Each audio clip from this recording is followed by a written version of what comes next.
And now it's time for Photo Booth Live Chat with John Young.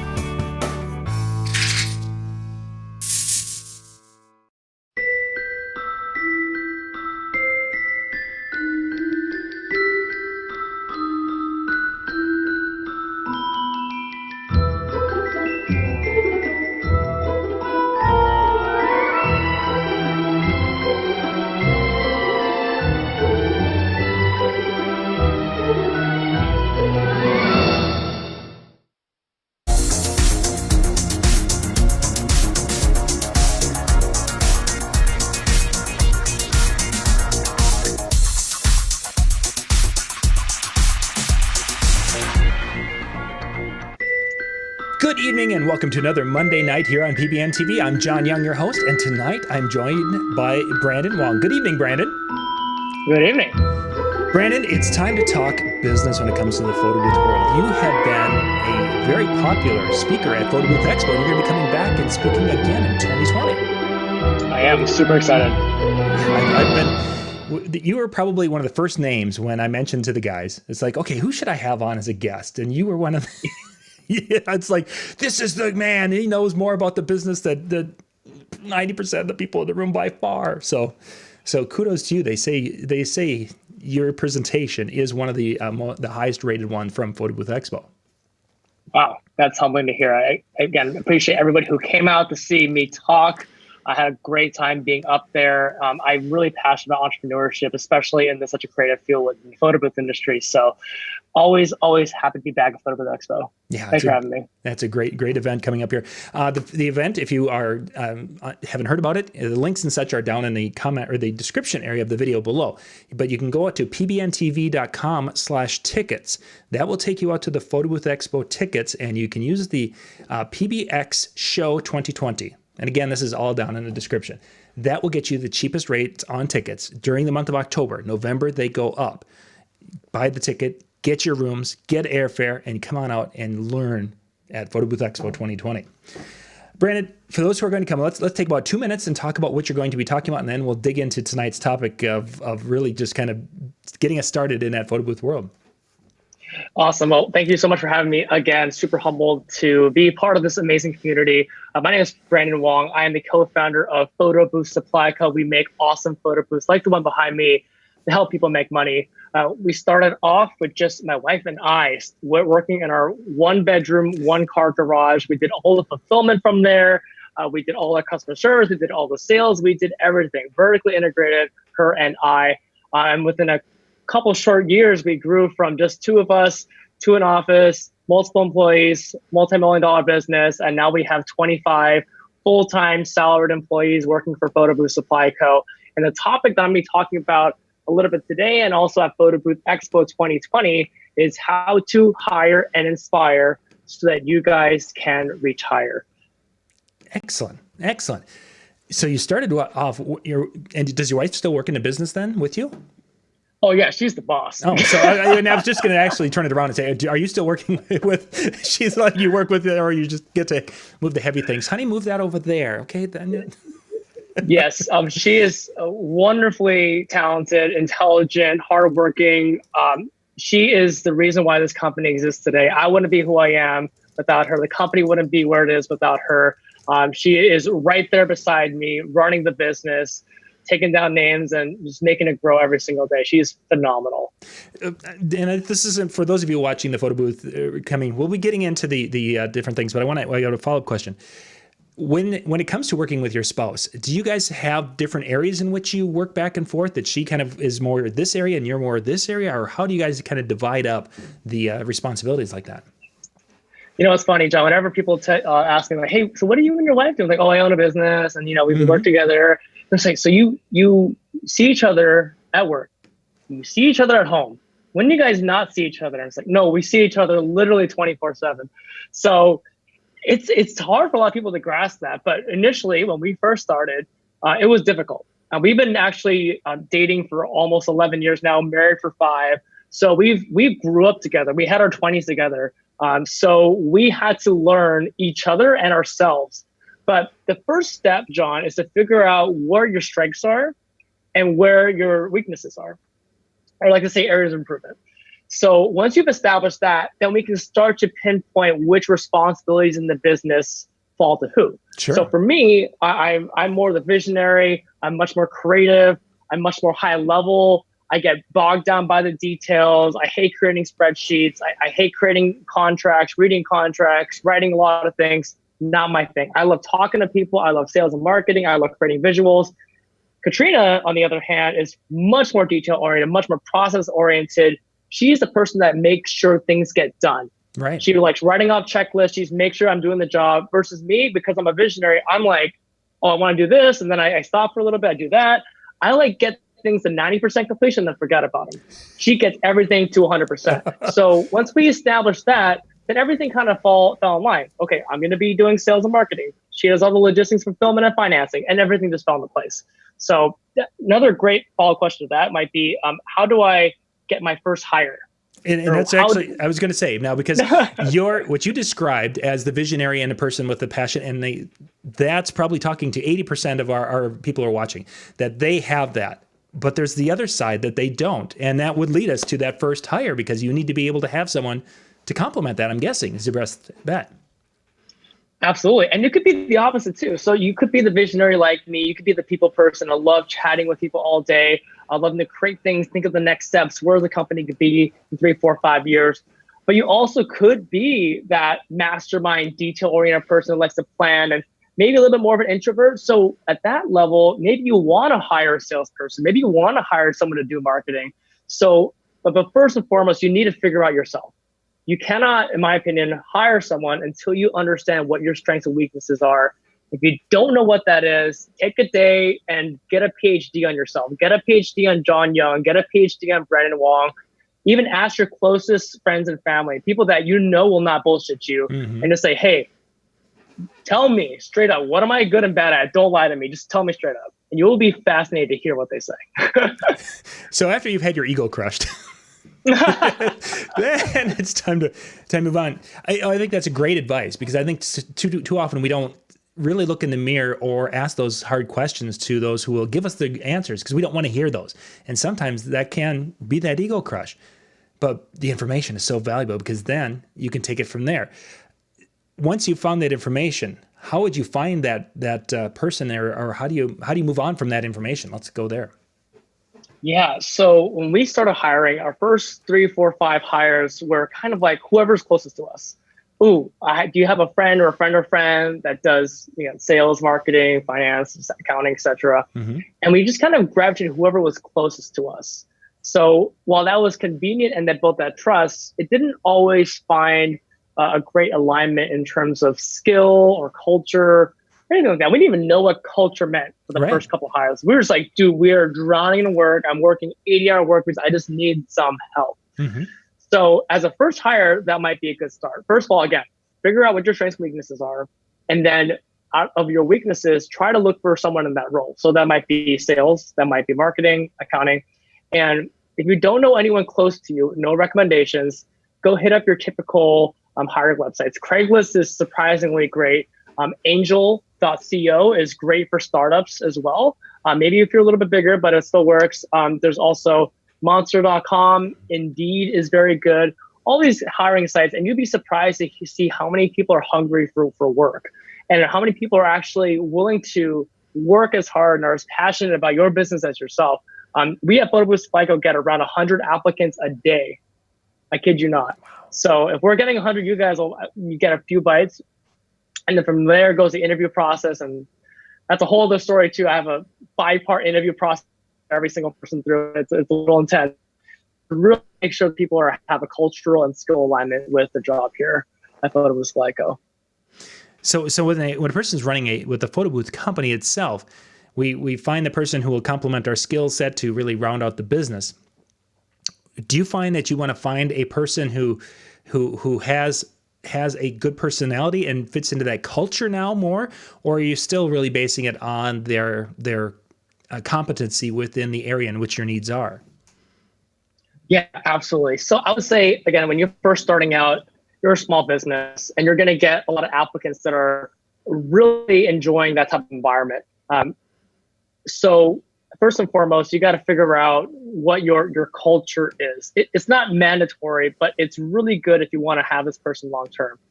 And a lot of people don't even know what culture is. And I didn't know for the longest time. But so you guys are getting a head start. I would say look into your past. And this is, again, this building a business and how good your business is really about you.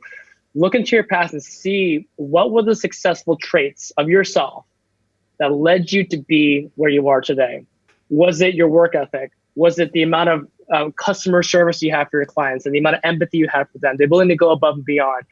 Was it your ability to be disciplined and to make sure you have a very structured day?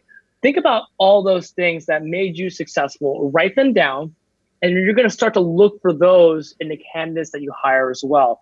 You're going to look for those in the type of questions that you ask. You're going to look for those in the type of actions that they performed in their past jobs. And that's how you find a culture fit. And it's really in terms of when the culture, what are their skills and behaviors that align with the ones that you've done in the past that make you successful today? That's kind of interesting. So I almost feel like you're wanting to find a somewhat of a clone of yourself, or am I going too far with that? Well, yes and no. You want core. So at Photo Supply Co., we have core values. Almost every company does, right? Mm-hmm. Ours are respect, ownership, candor, kaizen, excellence, and discipline. They all spelled out rocked. So very easy to remember. I try to find people that exemplify all those core values, but that does not mean that they're clones of myself. They could think completely differently. You could have respect and candor and be disciplined, but have a completely way of approaching a problem. You can have a completely different way of providing solutions. And that's good. You want to build a company with different perspectives.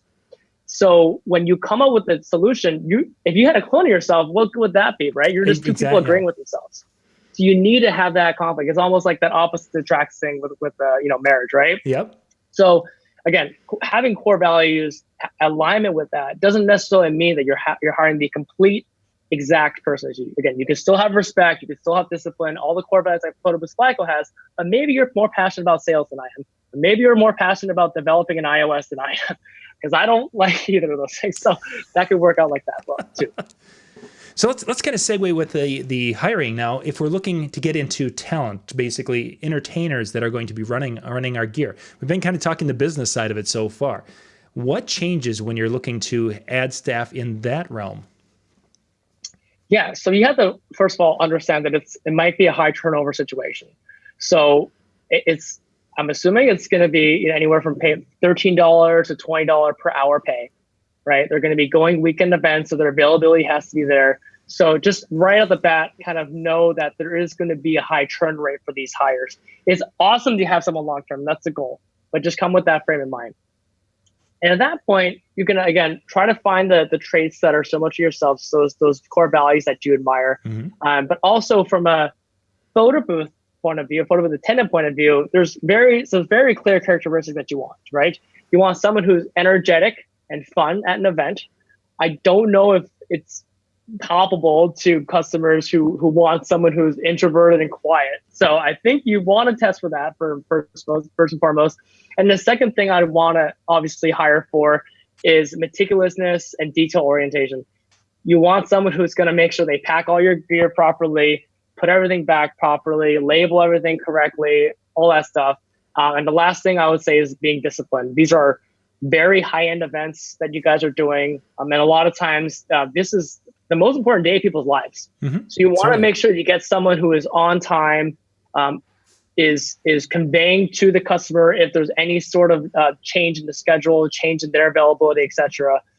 Discipline is so important, especially for this job. And especially when you grow the business and you have more than 1 in 10, you have 2, 3, 4, 5 people, you're going to want to make sure that they're all communicating with you responsibly and diligently. So to recap, I would say discipline is important. Life of the party, energy, whatever you want to call it, is important, and attention to detail is also very important. And you can test for those in a variety of ways as well during the interview process. Sure. If you want, I can dive into some of the things I've heard before in the past as well. Well, that's actually where I wanted to go next. Is you talked about basically looking for someone with charisma, and then of course the positive some traits, but you really didn't dig into the tech side of it. And as someone who sells a lot of photo booths, and you're having communications with a lot of the owners out there who have staff using them, in today's day and age, how important is tech, and does that play as big of a role as it might have done 5 years ago? Well, that's a great question, John. It really is dependent on the type of photo booth that you have. So, if whether it be if you build your own, and there's a lot of stuff happening in there that happens quite frequently. Mm-hmm. There's a lot of parts, a lot of tools. You might want to hire someone with a technical aptitude that's higher than average. But if you buy, and I don't mean to talk about our own products, but it's also behind me, iPad based, no tools whatsoever. It's just 4 parts. You essentially plug it in, turn it on. You might not need somebody with that level of technical aptitude. So that responsibility is really contingent on the type of equipment that you've chosen for your business. I suppose that would, in today's day and age, the tablets have really changed the game an awful lot when it came to tech savviness. Yes.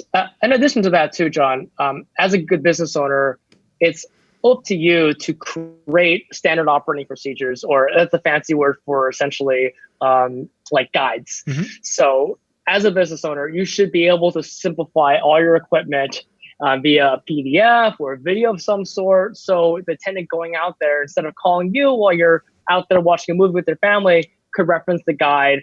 Or if you bought a photo booth that has a tech support team, it's great because they can just call that company. So for us, we understand that people sometimes aren't as tech savvy, even the owners themselves. So we have weekend support. If they do want to call us on the weekend, we're available for them to help them out too.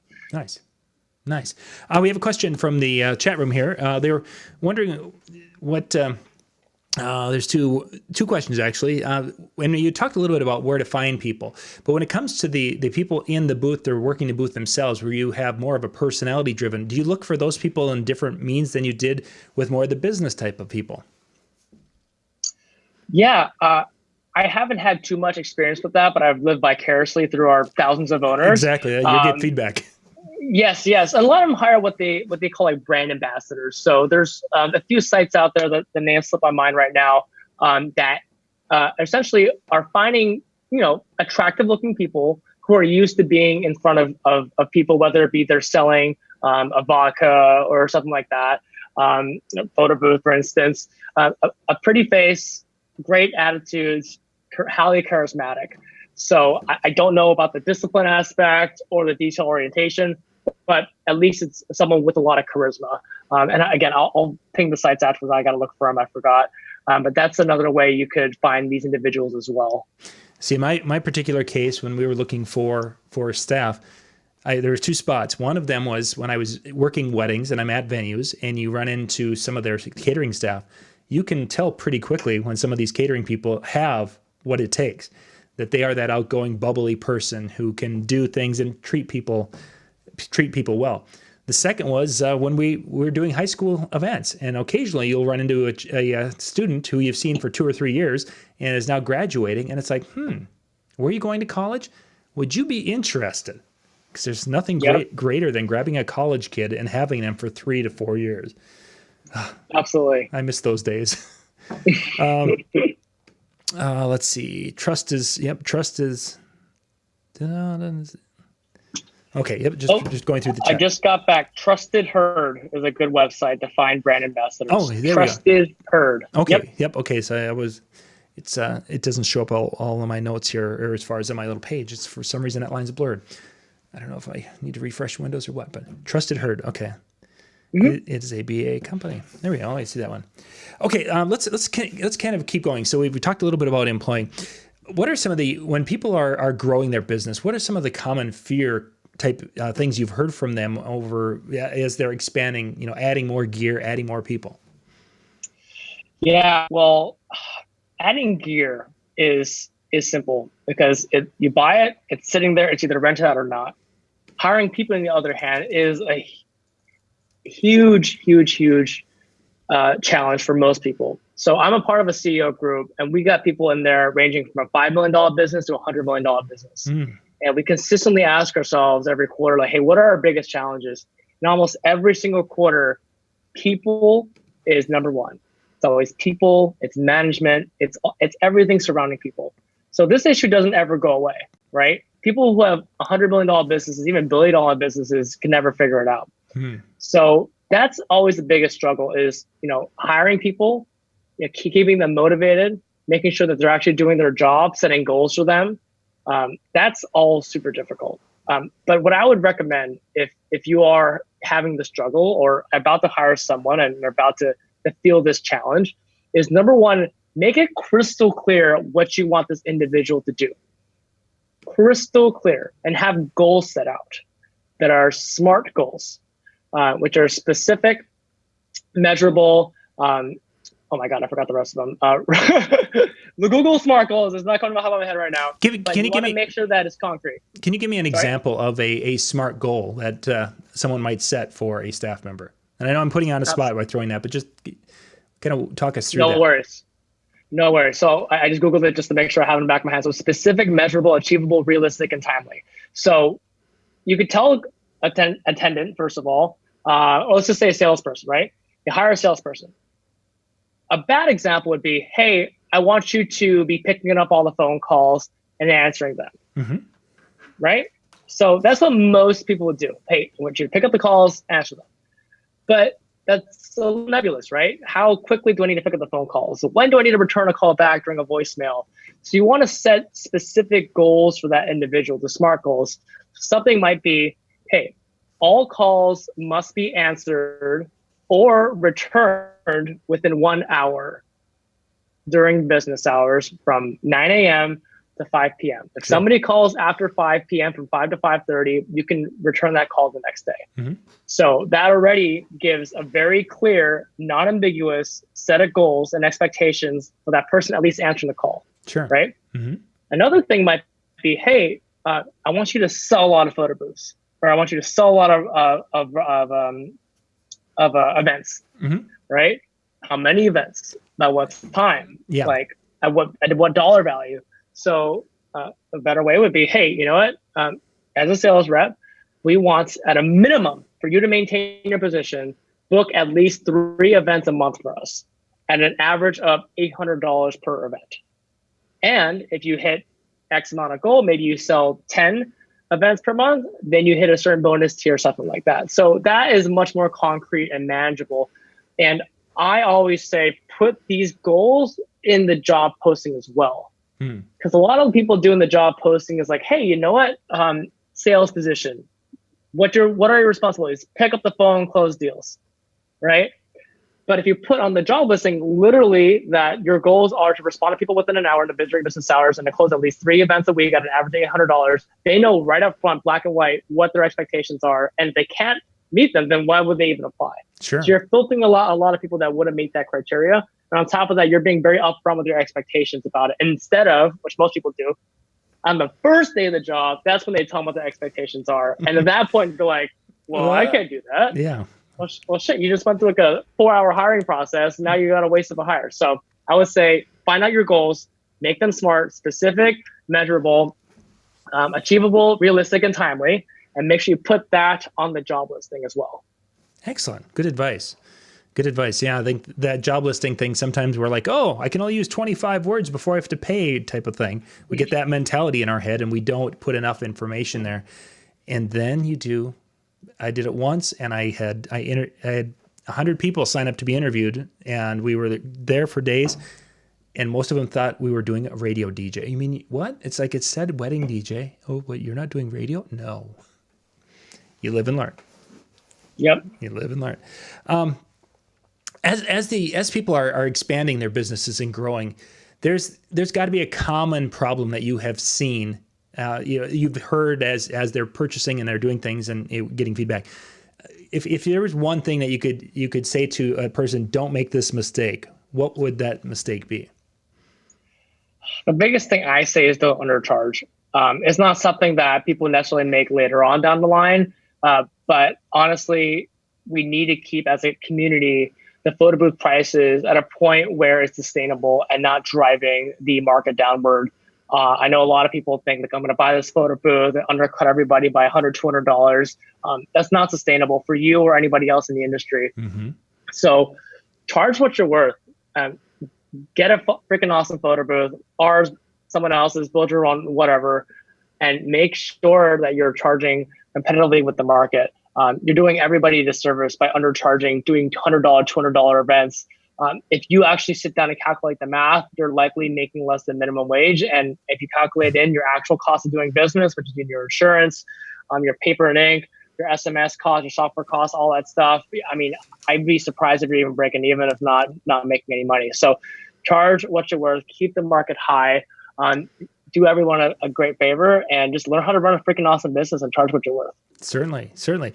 This kind of bridges into Dave's one of his questions here, and really looking kind of in that magic, the little crystal ball. Where's the industry going? What do you kind of see out there as you're getting a feel from customers and you're getting a kind of a feel from the manufacturing side? It's so crazy, man, because we see the whole spectrum. Mm-hmm. We see people that are like, hey, you know what? Prints are everything. I need prints. Prints are gold. And I also get some people in maybe California and Austin, New York, that are like, oh my God, I can't stand prints anymore. I don't want prints in my photo booth. That's why I need to get a salsa, whatever. So, and we also get people that are like, wow, like, I've never even seen prints in a photo booth before. I've never even seen props in a photo booth. So we get the whole gamut. Oh my. But yes, because I mean, we get inquiries all around the world. So we get people, let's just say like in third world countries, like in India, this isn't necessarily third world, but we have people in Singapore, Hong Kong, China, etc., just finding out that photo booths are a profitable business and should belong at weddings and events. So we get everything, man. Where the industry is headed, I would say if I were to really pinpoint the more future-oriented markets like California and New York, I would say it's getting more and more experiential. And it's getting harder and harder to wow people. You really need a photo booth setup, an output that is just truly mind-blowing and attention-grabbing. A lot of the basic outputs won't cut it anymore. And I'm really talking specifically for like these bigger brand activations that Nike and Adidas are paying like tens of thousands of dollars for. But there will always be, out of the 7 years I've been doing this, a market for an awesome photo booth at a wedding that takes pictures, boomerangs, GIFs, and does printing. That will always be there, no matter what. I thought it was going to fade away. I thought it was going to be a fad. It's here to stay forever. Sure. But in the marketing world, where you want influencers to post about it, you want to have something shareable. Yeah, it's getting harder and harder in that world. You need to do some crazy stuff with robot arms, 3D backgrounds, and AR and stuff like that. That whole world's another thing, another beast altogether. Wow. Some things I don't know if I've seen those out there. Maybe we'll see them in February. Yeah. Just take a stroll around like LA or Manhattan, and you'll see some crazy pop-ups, and you're just like, what the heck? This stuff is wild. Wow. So crazy. Yeah. Our time's starting to wind down. We have a couple more questions. The big one that Dave just threw out here, this great question is, what's one of the most important things when it comes to retaining staff that people maybe overlook, don't think about, what have you, but that's the struggle we all have when we're working with staff? Yeah, it's such a great question. And again, something that any businesses will struggle with. We won't escape this problem, but it really comes down to finding people that have the same core values as you, right? You have this really amazing gift as an entrepreneur to really pick and choose the people that you work with all day. I mean, nobody else has this luxury, right? Most people work for a company and then they're like, all the time, 90% of my friends that work for a company, oh my God, this one employee is a pain in the ass. Oh, my boss is such a jerk, blah, blah, blah, right? You get to pick and choose that.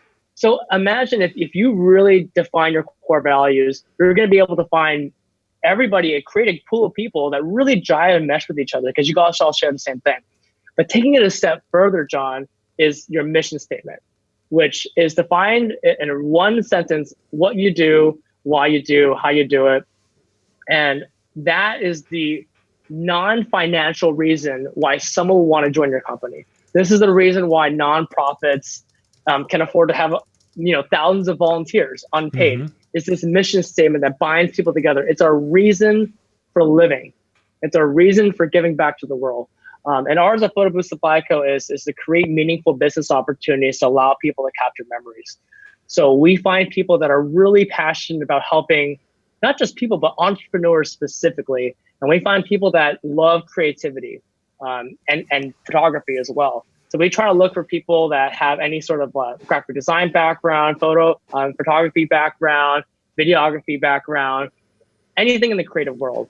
And having a group of people, again, with the same values, love creativity, love photography, and love helping entrepreneurs, you're creating this unique bond where these people at your office don't come home and complain about their coworkers. These people don't come home and complain about their bosses or about being at work. In fact, hopefully, you're going to get to a point where your employees love and look forward to Mondays instead of dreading Mondays. And that's hopefully where I want everyone to be at. So Brandon, you said values and passion. I didn't hear you talk about compensation when it came to retaining employees. That's an interesting that wasn't in your discussion. And I completely agree with what you were saying. But for some people, they're like, oh, I need to pay people more to keep them. Absolutely. And I'm Googling this now because I'm terrible about remembering stats, but I believe compensation is the number 6 reason why people leave a company. I'm actually looking at it right now. Yes, it's not even on the top 5. So the top 5 reasons why people leave are poor management performance, lack of employee recognition, overworked employees, company culture is not a priority, and no growth opportunities. I find millennials really care about the environment that they work in and that they're challenged every single day. Mm-hmm. And that is way more important than compensation. I mean, there is a point where obviously money solves some problems, it takes care of some bills, it takes care of some basic living standards. Sure. But up to a certain point, man, if you love the people you work with, I mean, you're spending majority of your day at work. 40 hours a week or more is spent at the office. You know, I talk to so many people, they probably spend an hour and a half with their friends and or spouse every single day. So you're spending majority of your time with the people that you work with. And if you love them, if you love what you're doing and you really feel like you have a purpose in life, that is a lot more powerful than money, dude. But with that said, we do have a bonus plan in the company, mm-hmm. and that's tied to the company's net profit. So we try to promote a culture of entrepreneurship here. We are fostering entrepreneurs, but we also want to treat all of the employees at Photo Booth FlyCo as entrepreneurs as well. And that means treating them like a business owner. So we're very transparent with everything. We tell them all the financials of the company. We tell them every single thing that's happening. I always tell my employees, you can ask me any freaking question as long as it's not what the other person's getting paid, because that's fine. That's private. Sure. But you can ask me any question. At the end of the year, we actually calculate what the net profit is in the company, and we give back a certain of that to all of our employees as a net bonus to them. Nice. So there is some compensation involved, but it is not the forefront of everything. Yeah, it's not as you say, it wasn't in the top 5 of reasons why people leave, and I think that's something that we as small business owners tend to overlook at times, and it's a really important thing out there when it comes to hires is that your value and passion, that they just focus on those 2 things. I think that alone will get small business owners way down that line of retaining quality people. Absolutely. Brandon, our time's pretty much up here tonight. I don't want to keep you too terribly long. If people want to reach out and find out a little bit more about some of the different unique products and such you guys have, where can they go to check it out?